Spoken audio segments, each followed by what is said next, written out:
students, today we start our lecture from the lesson number 7 or chapter number 7 variation. त्याला चलन असेही म्हटले जाते. आता या चलनामधील आपल्याला जे सेकंड व्हेरिएशन अभ्यासायचे आहे ते आहे इनव्हर्स व्हेरिएशन. या आधीच्या तासाला आपण डायरेक्ट व्हेरिएशन म्हणजे काय, की ज्याला आपण समप्रमाण असे म्हणतो, हे अभ्यासलेलं आहे. या लेक्चरमध्ये आपण इनव्हर्स व्हेरिएशन म्हणजे व्यस्त चलन अभ्यासणार आहोत. पहा, इनव्हर्स व्हेरिएशन ज्याला काय म्हटले जाते, व्यस्त चलन असे म्हटले जाते.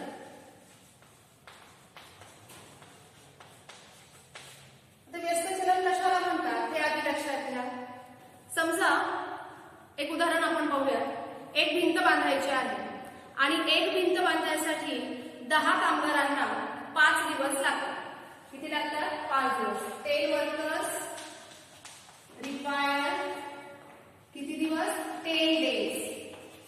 ओके, 10 कामगारांना 5 डेज. 10 कामगारांना 5 दिवस लागतात. तर आपण या ठिकाणी काय करणार आहोत? कामगारांची संख्या कमी करणार आहोत. 5 कामगार ती भिंत बांधण्यासाठी आपण वापरणार आहोत किंवा 5 कामगारांना ती भिंत बांधायला देणार आहोत. तर 5 कामगारांना ती भिंत पूर्ण करण्यासाठी किती दिवस लागतील? नक्कीच जास्त दिवस लागणार आहे. 10 डेज. इतके दिवस त्यांना त्या ठिकाणी लागणार आहे. म्हणजे एक क्वांटिटी कमी झाली आहे तर दुसरी क्वांटिटी काय झाली आहे? या ठिकाणी वाढलेली आहे. म्हणजे हे जे उदाहरण आहे कशाचं आहे? इनव्हर्स व्हेरिएशनचं उदाहरण आहे. समप्रमाणामध्ये आपण काय शिकलो होतो? पेनांची संख्या वाढली की पेनांची किंमत सुद्धा काय होत जाते? वाढत जाते. परंतु इथे मात्र काय आहे? एक भिंत बांधण्यासाठी जर 10 कामगारांना 5 दिवस लागत असतील तर नक्कीच 5 कामगारांना म्हणजे कामगारांची संख्या कमी झाली आहे याचा अर्थ काम पूर्ण करण्यासाठी लागणारा वेळ कालावधी हा नक्कीच कसा असणार आहे? जास्त लागणार आहे. एक क्वांटिटी कमी झाली की दुसरी क्वांटिटी वाढते. म्हणजे हे उदाहरण कशाचं आहे? इनव्हर्स व्हेरिएशनचे एक्झाम्पल आहे. ते आपल्याला या ठिकाणी लक्षात घ्यायचे आहे. समजा x आणि y हे काय आहे? इनव्हर्स व्हेरिएशन मध्ये आहे. x and y are in inverse variation. मग आता आपण हे सिम्बॉलच्या स्वरूपामध्ये कसे लिहिणार आहोत? पहा, x inversely proportional to y. याचं रीडिंग कसं केलं जातं? x inversely proportional to y. Marathi मीडियमची मुलं काय म्हणतील? x व्यस्त चलनात y. आले लक्षात? मग आता x is equal to k upon y. म्हणजे x into y is equal to k. k काय आहे? Constant. k is a constant, ज्याला मराठीमध्ये काय म्हणतात? स्थिरांक. काय म्हटले जाते? स्थिरांक. आले लक्षात? पहा, आता इथे एक गोष्ट तुमच्या लक्षात यायला हवी किंवा लक्षात आली पाहिजे. ते म्हणजे समप्रमाणामध्ये जे गुणोत्तर आहे ते गुणोत्तर कॉन्स्टंट असते. आपण डायरेक्ट व्हेरिएशन मध्ये काय पाहिलं होतं की जो रेशो आहे x अपॉन y चा तो काय असतो? नेहमी कॉन्स्टंट असतो, स्थिर असतो. परंतु इनव्हर्स व्हेरिएशन मध्ये मात्र जो गुणाकार आहे तो काय असतो? कॉन्स्टंट असतो, स्थिर असतो. हे आपल्याला या ठिकाणी लक्षात ठेवायचे आहे. समजलंय? इनव्हर्स व्हेरिएशन मध्ये गुणाकार कॉन्स्टंट आणि डायरेक्ट व्हेरिएशन मध्ये जे गुणोत्तर दिलेला आहे किंवा रेशो जो आहे तो काय असतो? कॉन्स्टंट असतो. आता या इनव्हर्स व्हेरिएशनवरच आधारित प्रॅक्टिस सेट 7.2 आहे. त्यातील काही एक्झाम्पल्स आता आपण पाहणार आहोत.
आता आपण नंबर ऑफ वर्कर्ससाठी x हे सिम्बॉल वापरूया आणि डेजसाठी y.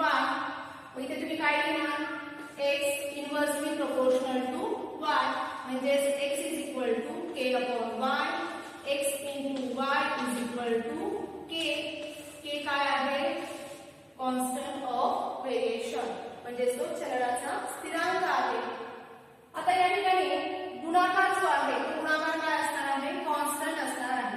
मग आता आपण गुणाकार या सर्वांचा करून घेऊया. कॉन्स्टंट आहे तो या ठिकाणी आपण तो मांडणार आहोत x into y is equal to k. इथे गुणाकार आहे 180 इथेही 180. आता इथे ही संख्या माहित नाहीये परंतु गुणाकार मात्र काय असणार आहे इथे कॉन्स्टंट असणार आहे कारण इन्व्हर्सली प्रोपोर्शनल आहे ते. मग इथे व्हॅल्यू काढायची आपल्याला.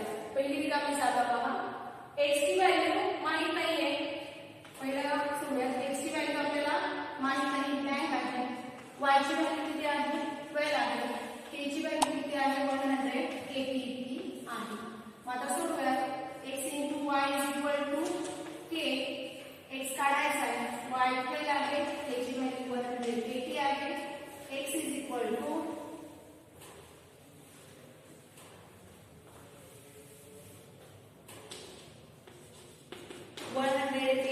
अपॉन 12.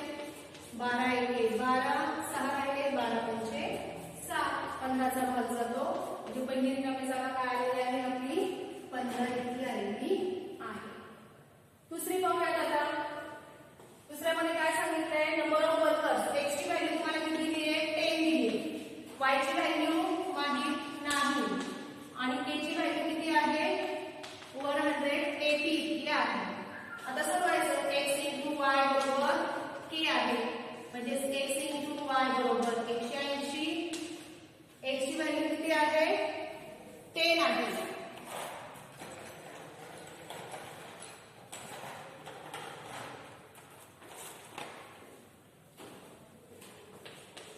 y ची व्हॅल्यू फाइंड आउट करायची बरोबर 180. y इज इक्वल टू 180 भागिले 10. शून्याला शून्य गेले y बरोबर किती आलेला आहे 18. म्हणजे दुसरी रिकामी जागा किती आलेली आहे 18 इतकी आलेली आहे. समजलंय. तिसरी पाहूया. तिसरी मध्ये x ची व्हॅल्यू किती दिली तुम्हाला काढायचे. y ची 36 दिलेली आहे. k किती आहे 180 इतका आहे. x into y is equal to 180. x माहिती नाहीये y किती 36 आहे.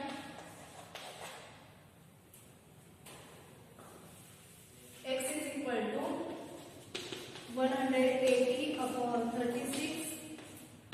18 एके 18 18 दोन्ही 36 2 एके 2 2 पंच 10. x ची व्हॅल्यू किती आलेली आहे 5 इतकी आलेली आहे. तिसरी रिकामी जागा काय आलेली 5 इतकी आलेली आहे. अशा पद्धतीने आपल्याला हे उदाहरण सोडवता येईल. आले लक्षात सर्वांच्या ठीक आहे. आता आपण सेकंड एक्झाम्पल पाहणार आहोत. सेकंड एक्झाम्पल मध्ये तुम्हाला कॉन्स्टंट ऑफ व्हेरिएशन आणि इक्वेशन ऑफ व्हेरिएशन जे आहे ते फाइंड आउट करायचं आहे. पहा पहिलं उदाहरण आहे ते म्हणजे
व्हेरिएशन. अशा पद्धतीने आपण हे लिहून घेणार आहोत. फक्त मराठी माध्यमाची मुले इथे काय लिहितील? स्थिरांक, चलनाचा स्थिरांक आणि इथे काय लिहितील? चलनाचे समीकरण. आले लक्षात? ठीक. सेकंड एक्झाम्पल पाहूया. सेकंड एक्झाम्पल काय आहे? त्यातच फोर्थ घेऊया. सेकंड आणि थर्ड सोपं आहे ते तुम्ही सोडवा. x inversely proportional to under root y असं आहे. If x is equal to 15 then y is equal to काय आहे? 9. पहा बरं, या ठिकाणी स्क्वेअर रूट आलेला आहे म्हणून आपण घाबरायचं नाहीये. हा सोपं एक्झाम्पल आहे. पहा, x inversely proportional to under root y म्हणजे वर्गमुळात y. x is equal to k under root y असे आपण लिहिणार आहोत. x into under root y is equal to k. ठीक आहे. परत तुम्हाला इतर काहीच अडचण येणार नाहीये. फक्त आता इथे किमती टाकायच्या. x ची किंमत 15 आहे. अंडर रूट y ची किंमत किती आहे? 9 आहे. बरोबर k. आता वर्गमुळात 9 म्हणजे किती आहे? तर 3 आहे. ठीक आहे. म्हणजे 15 गुणिले 3 बरोबर k. k ची व्हॅल्यू किती येणार आहे? मग 15 तरी किती होतात? 45. k is equal to 45. हे काय आहे तुमचं? Constant of variation. Equation of variation काय असणार आहे पहा? x into under root y is equal to k म्हणजे x into under root y is equal to 45. हे काय आहे?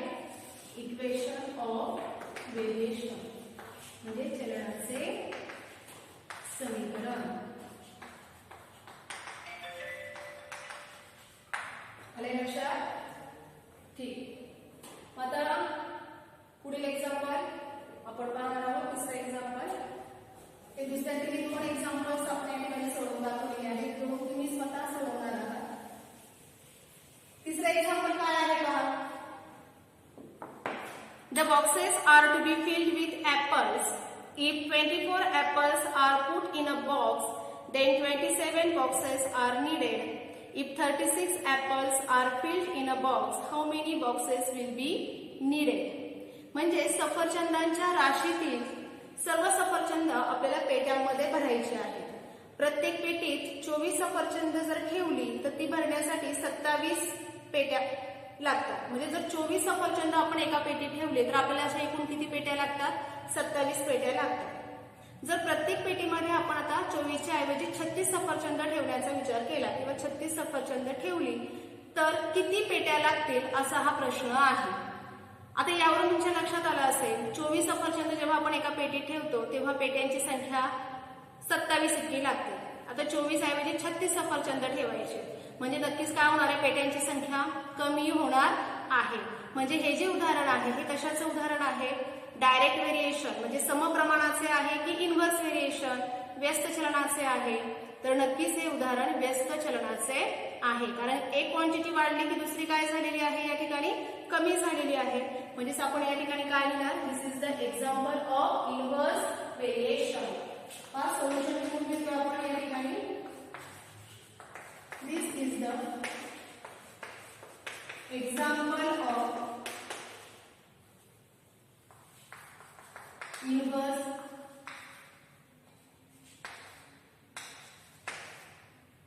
व्हेरिएशन. मात्र नंबर ऑफ ऍपल्स साठी आपण n हे सिम्बॉल वापरूया आणि नंबर ऑफ बॉक्सेस साठी b हे सिम्बॉल वापरूया. याच्यामध्ये कोणतं व्हेरिएशन आहे? इन्व्हर्स व्हेरिएशन आहे. या स्वरूपात दिलं आपण l इज इक्वल टू काय होणार आहे? k upon b. l into b is equal to काय लिहिणार आहोत? k असे लिहिणार आहोत. ठीक आहे. मग आता जेव्हा नंबर ऑफ बॉक्सेस किंवा नंबर ऑफ ऍपल्स 24 असतात एका पेटीमध्ये, जेव्हा 24 ऍपल्स असतात तेव्हा बॉक्सेस किती लागतात? 27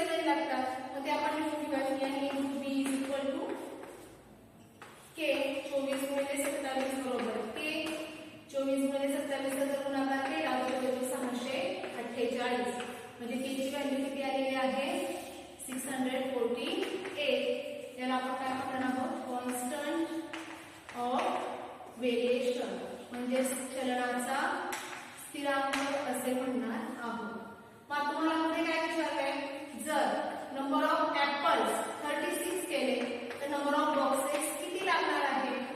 आता इथे n × b = 648 यांची व्हॅल्यू आहे 36 b ची व्हॅल्यू काढायची आहे b = 648/36. सोडवा मला एक उदाहरण इथे घेऊया.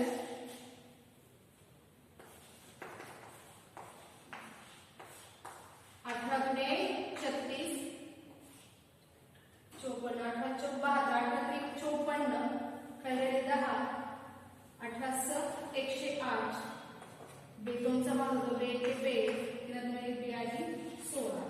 18चा पूर्ण भाग जातो का b = 18.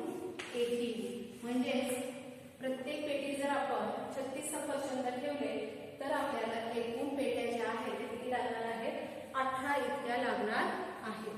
अशा पद्धतीने आपल्याला हे उदाहरण सोडवता येईल. ठीक आहे. आता यापुढील उदाहरण जे आहे तुम्ही स्वतः घरी सोडवून पहा. त्यात जर काही अडचण असेल तर नक्की विचारा. ठीक आहे.